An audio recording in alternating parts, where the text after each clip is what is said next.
Campina Grande, quarta-feira, 5 de fevereiro.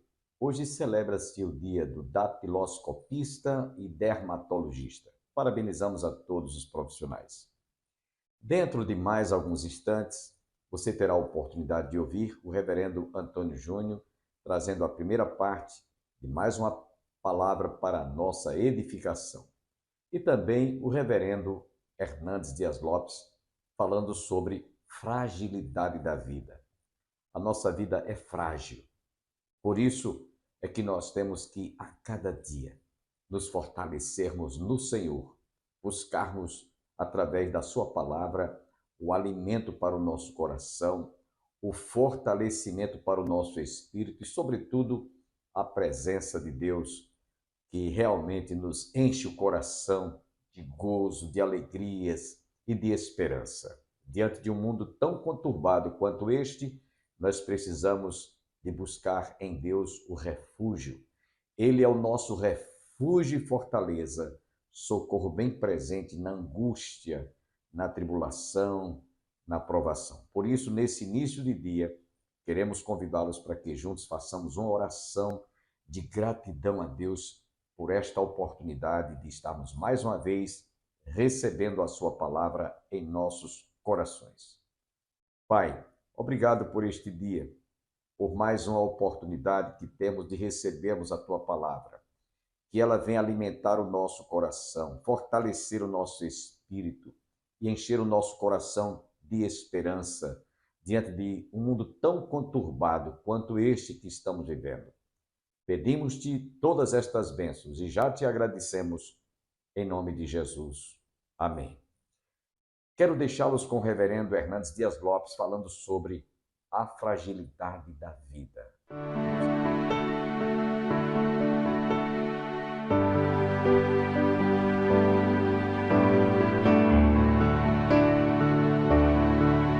O grande pensador grego Platão disse certa feita que uma vida sem reflexão não é digna de ser vivida. Nós precisamos refletir sobre muitas coisas. Precisamos refletir, por exemplo, sobre a brevidade da vida e a certeza da morte. Precisamos refletir sobre a inevitabilidade do amanhã e a necessidade de nos prepararmos para ele hoje.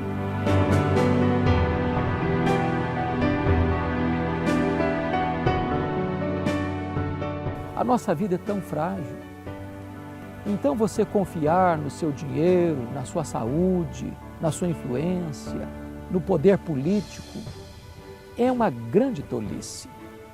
A Bíblia diz que a nossa vida é como um breve pensamento, como um corredor veloz, como uma flor que brota, viceja, floresce, murcha e morre. Se a vida é tão breve, tão instável, tão insegura, seria extrema vaidade, soberba e orgulho eu viver como se eu não fosse morrer amanhã, como se eu não tivesse que prestar contas dos meus atos amanhã. Você não pode ter a pretensão, eu vou, eu faço, eu vendo, eu compro, eu tenho lucros. Você deveria antes perguntar assim, se Deus permitir, eu farei isso, ou farei aquilo. Porque você não pode administrar sua própria vida, seu próprio futuro. Se Deus tirar a mão de sobre você, você morre. Você é tão frágil que um verme, que um vírus, que uma bactéria, que você não consegue enxergar, que está aí poluindo o ar, pode levar você à morte. Por isso você precisa de um fundamento sólido, de uma âncora firme. Você precisa crer em Deus, você precisa entregar sua vida para Jesus, porque Ele sim é refúgio verdadeiro. Você não pode confiar nem no dinheiro, nem na saúde, nem na religião. Você precisa confiar em Deus. Ele dará segurança à sua alma.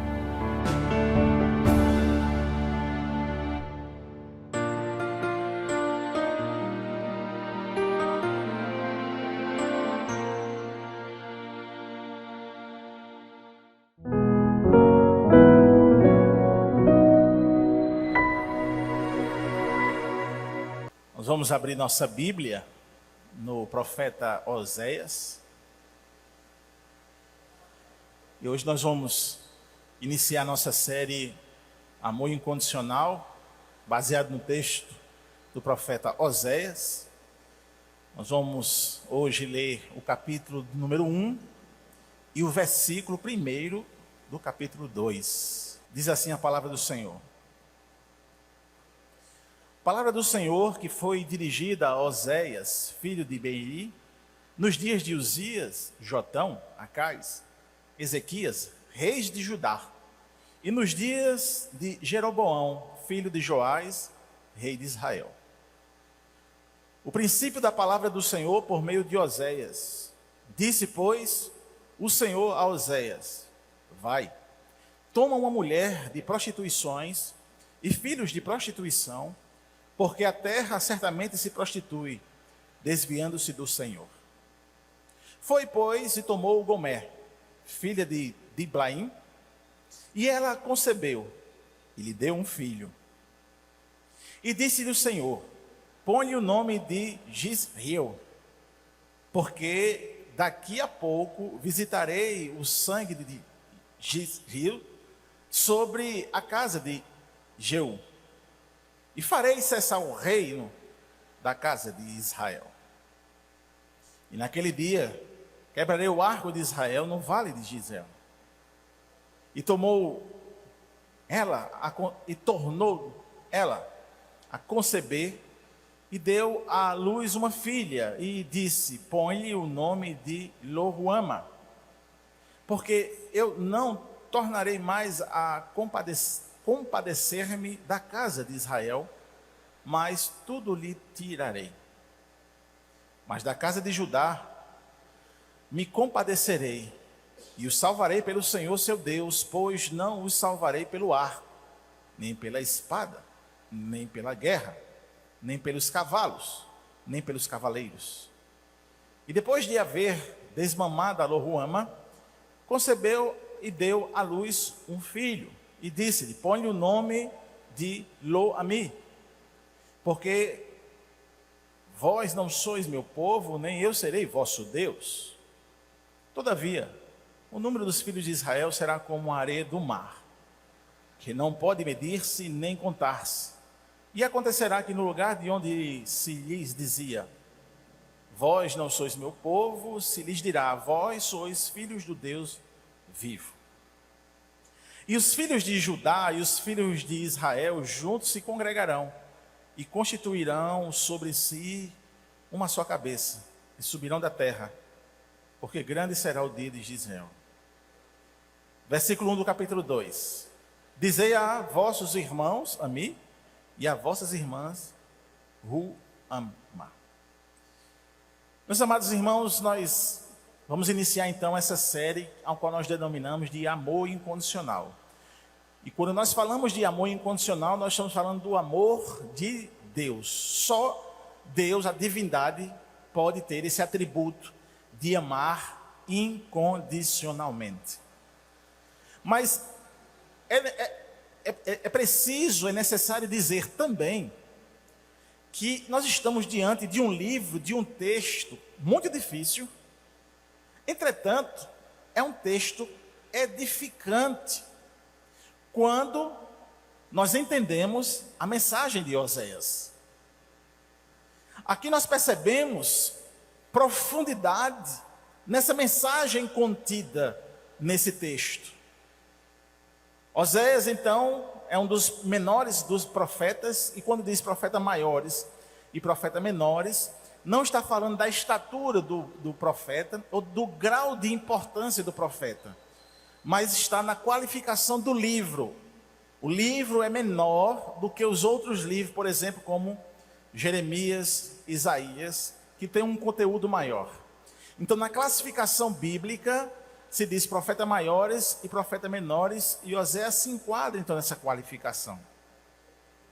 Agora, especificamente olhando para Oséias, o profeta, ele viveu em um tempo de grande apostasia, especificamente do reino do norte, do reino de Israel.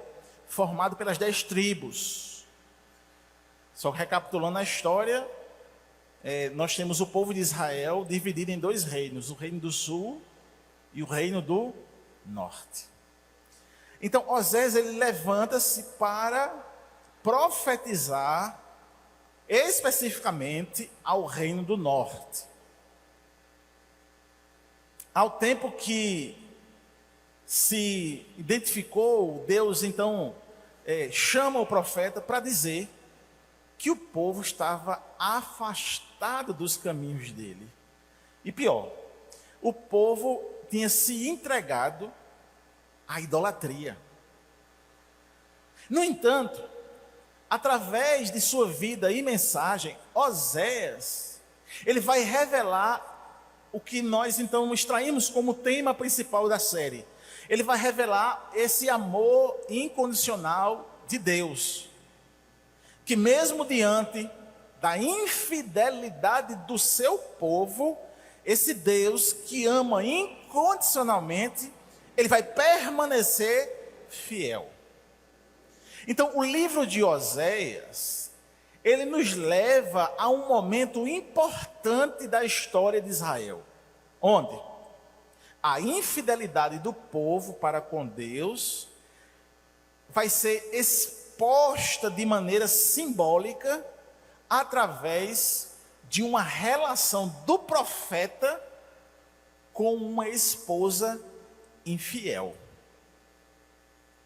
E aí é interessante a mensagem do livro por causa desse fato histórico.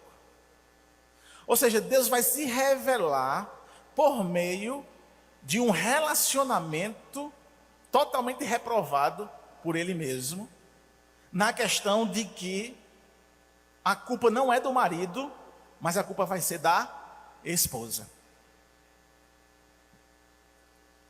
E nessa característica que aqui nós vamos ver, onde Oséias casa com sua esposa infiel, Gomé, esse texto também, ele nos convida, ele nos chama, ele nos dá atenção para meditarmos em outro atributo de Deus, que é a santidade. Porque ele vai fazer um chamado para o arrependimento, na promessa de restauração, que é oferecida unicamente pela graça divina. Então, como a gente já tem ensinado aqui à igreja, e mais uma vez reafirmamos, nós encontramos a graça de Deus no Antigo Testamento, porque a graça de Deus é o fator principal para não só a escolha dos eleitos, mas também para a salvação de cada um deles. É tudo pela graça.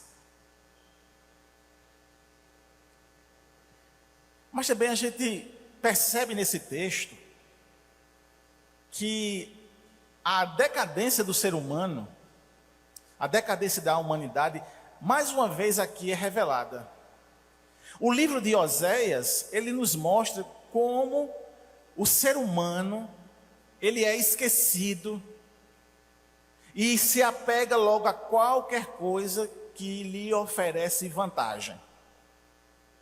Esse livro também informa que o povo de Deus estava no auge econômico, havia prosperidade nos muros de Jerusalém, o povo estava abastecido e nenhuma nação vizinha ameaçava a segurança desse povo. Entretanto, acontece que o rei Jeroboão II, ele falece, e então Israel ele começa numa decadência. Então o profeta Oséias ele começa a profetizar nesse declínio da moral, da prosperidade e da religiosidade, da espiritualidade, melhor dizendo, do povo de Israel. Então quando começa o declínio, aparece então Oséias para trazer uma mensagem dura para Israel, e essa mensagem sendo dura não só para Israel, mas principalmente para ele, pelo fato de ele ter que se relacionar com alguém infiel. Oséias então é levado por Deus para dizer a todos que esse relacionamento foi uma estratégia de Deus para dizer ao povo sobre o erro grave que eles estavam cometendo. E um dos erros graves também é que, a partir do declínio moral, espiritual, econômico do povo, eles estavam então se relacionando com a Assíria e o Egito, que eram dois impérios grandiosos naquele momento, mas cheios de paganismo, e eles começam a introduzir esse paganismo no seio de Israel. E aí o povo começa então a se relacionar com esses deuses pagãos. E ao se relacionar com esses deuses pagãos, configurava assim que o povo de Deus era uma esposa infiel. Entenderam, irmãos? Então, a proposta do texto de Oséias é demonstrar que mesmo diante da infidelidade do povo, Deus oferece graça e redenção. E seu povo, então, pode voltar a ter um relacionamento de amor e de obediência. Então, Oséias, logo no versículo 1 aqui, demonstra-se que foi ministrado a ele, e ele então ministra durante o final do reinado de Jeroboão II, em um período que estava em ascensão econômica, mas que essa ascensão econômica, ela começa a declinar por causa da decadência espiritual instalada no povo. Israel havia se afastado de Deus, e a configuração do afastamento de Deus é que Israel estava cultuando deuses pagãos. Imagine só. Imagine só a igreja do Calvário, de repentemente, trazer um andor com uma santa e colocar aqui em cima e todo mundo começar a adorar. É grave, não é? A gente chega e fica espantado, né, com isso. Mas era o que estava acontecendo. Eles tinham colocado outro Deus fora o Deus verdadeiro. Estava trazendo os deuses pagãos. E aí o casamento de Oséias com Gomer vai servir como uma metáfora dessa relação que foi rompida. A relação do povo com Deus. Deus usa então, o que a gente aprende aqui nesse texto, olha o versículo 1. Palavra do Senhor que veio dirigida a Oséias, filho de Berri, nos dias de Uzias, Jotão, Acais e Ezequias, reis de Judá, e nos dias de Jeroboão, filho de Joás, rei de Israel.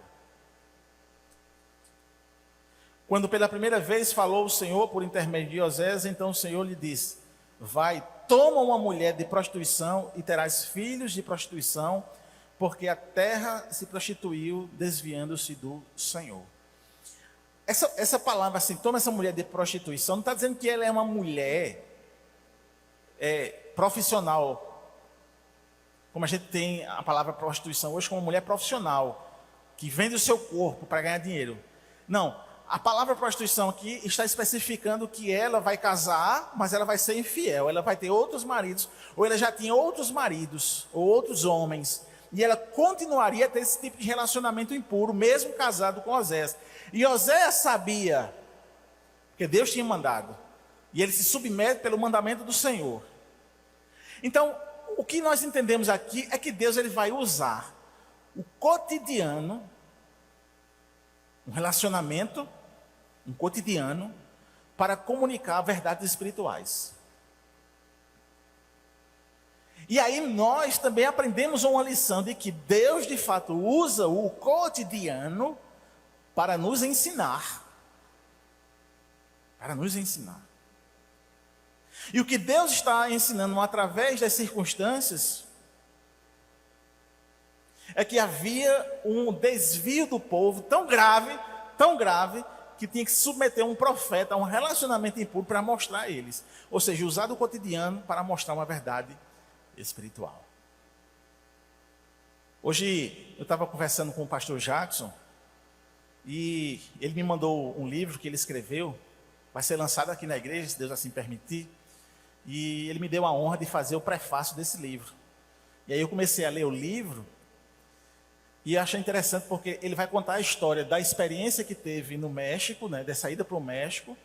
E aí quando ele foi contando, eu já comecei a ler o livro, e o livro assim, está tão interessante que a gente lê e não quer parar, eu tive que parar para vir para a igreja. Mas assim, ele dizia do cotidiano dele para chegar até a missão. Aí quando eu estava lendo o livro, eu disse, mas rapaz, eu vou falar isso hoje na igreja. Ou seja, Deus trabalhando o cotidiano para nos ensinar. E ele relata no livro dele que ele estava justamente fazendo isso. Ou melhor, ele passou por isso. Pelo treinamento, pela vinda para Campina Grande, pela aceitação da Igreja do Calvário e tal. E ele não entendia, porque tinha que ter tanta aquela coisa, onde ele já podia ter sido mandado para o México. E aí ele hoje entende que precisaria desse tempo de treinamento antes de ir para o campo.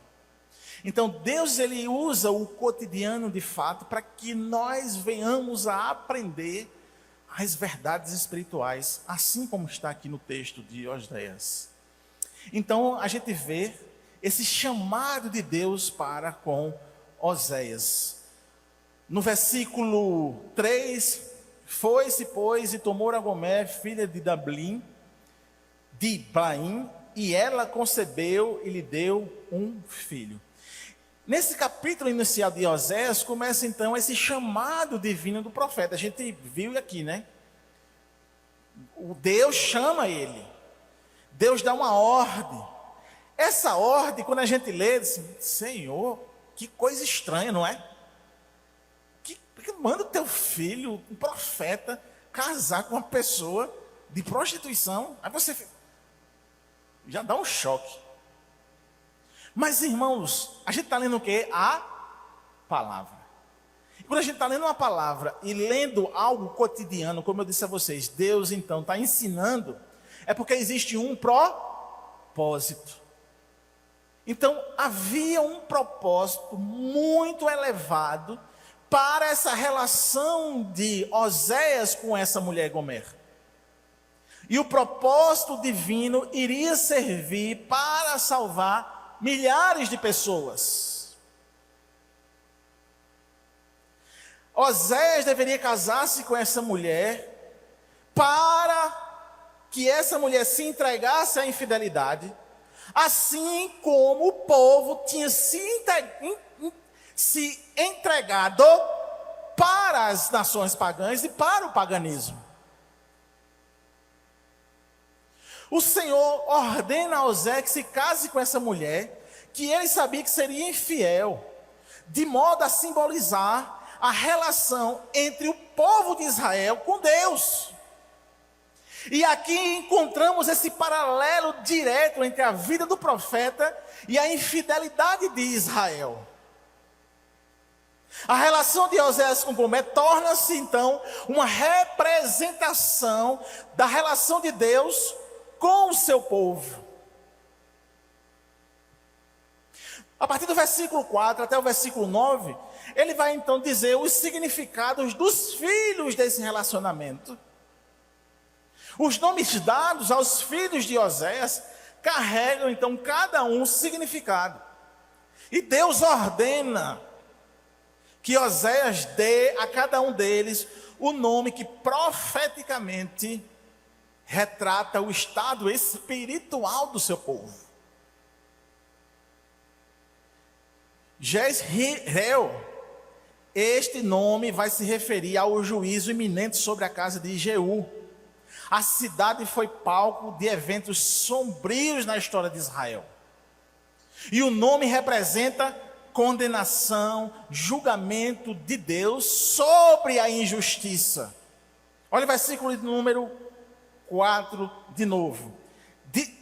4. Disse-lhe o Senhor, põe-lhe o nome de Jezreel, porque daqui a pouco castigarei pelo sangue a casa de Jeú e farei cessar o reino da casa de Israel. Então, o Senhor nomeia essa criança para dizer que o nome dela significa Deus semeia. E isso revela que os atos não são apenas de juízo, mas também uma promessa. Uma promessa de semear esperança. Lo-ruama, que é o segundo filho, é chamado de Lo-ruama porque significa não compadecida. Versículo número 6. Tomou ela a conceber e deu à luz uma filha. Disse o Senhor a Oséias: põe o nome de desfavorecida, porque eu não mais tomarei o favor de Israel a lhe perdoar. Ou seja, esse nome Lo-ruama é desfavorecida. E este nome então representa a rejeição de Deus e a retirada de sua compaixão baseado no comportamento do povo. Então percebam, irmãos, que nós devemos entender definitivamente que não passa absolutamente nada sem que haja o crivo do Senhor. Se nós somos tão rigorosos nas nossas coisas, imagine Deus que conhece absolutamente tudo e em relação ao seu povo, ao povo escolhido, à igreja, o quanto ele também é rigoroso. Mas a compaixão de Deus estava se afastando de um povo que havia se rebelado continuamente. E é interessante que Deus ele trabalha essa questão de identificar o erro e de chamar a atenção de quem está errando. Identificar a situação difícil e levantar a sua palavra para corrigir as coisas erradas. Mas se o homem obstinamente continuar a errar, Deus está dizendo que retira a sua compaixão. O terceiro filho, Lo-ami, significa não meu povo. Versículo 9. Disse o Senhor a Oséias: põe-lhe o nome de não meu povo, porque vós não sois meu povo, nem eu serei vosso Deus. Aí é uma palavra mais dura. Em meio a esse juízo, essa condenação, este nome é um dos mais pesados, porque ele simboliza a separação entre Deus e Israel. Nenhum maior juízo pode ser dado a um homem do que ser privado do seu Deus. E eu me lembro mais uma vez dessa história, ou de uma história que eu sempre falo, às vezes nas aulas lá em cima, às vezes já falei aqui, mas ilustra o que eu estou dizendo aqui. Certo jovem, frequente na igreja, cantava na igreja, era uma bênção na igreja, muito participativo, muito atuante, de repente, deixa a igreja, passa a ingerir bebidas alcoólicas, passa a frequentar festas, passa a se relacionar com meninas, só que de outro lado, ele começa a prosperar financeiramente. E ele começa a se sentir bem fazendo isso. E certo dia eu cheguei, me encontrei com ele e perguntei: como estás? Está tudo bem, pastor. E quando ele disse está tudo bem, logo veio ao meu coração esse entendimento, que esse é o pior juízo de Deus na vida de uma pessoa. Agradecemos a você, internauta, telespectador da TV Master, TV a cabo Canal 20, que esteve conosco. Eu convido você para que amanhã estejamos juntos outra vez para ouvirmos a conclusão desta palavra ministrada pelo reverendo Antônio Júnior. Mas nesses instantes finais do nosso programa, eu quero informar a todos os pais que desejarem matricular os seus filhos ou até mesmo netos no Departamento dos Soldados de Cristo. As matrículas estão abertas para o ano de 2025. Para aqueles que não sabem, a Igreja Evangélica Congregacional do Calvário tem o departamento denominado Soldados de Cristo. E esse departamento tem como finalidade ajudar a criança, o adolescente, o jovem a ele reconhecer como é importante conhecermos Jesus e também aprender a como viver a vida militar para aqueles que desejam seguir a carreira militar, aprender desde a sua adolescência a toda a ordem unida, como enfrentar obstáculos. É muito importante. É comparado aos escoteiros ou ao escotismo. Então, se você desejar matricular o seu filho, o seu neto, neste sábado, a partir das 14 horas, nós estamos reiniciando as nossas atividades, inclusive as matrículas estão abertas para aqueles que desejarem ingressar no Departamento dos Soldados de Cristo. Procure-nos neste sábado e você obterá maiores informações sobre como o seu filho, o seu neto deve ingressar e fazer parte desse tão importante departamento. Desejamos a todos um dia abençoado e até o nosso próximo programa, se Deus assim nos permitir.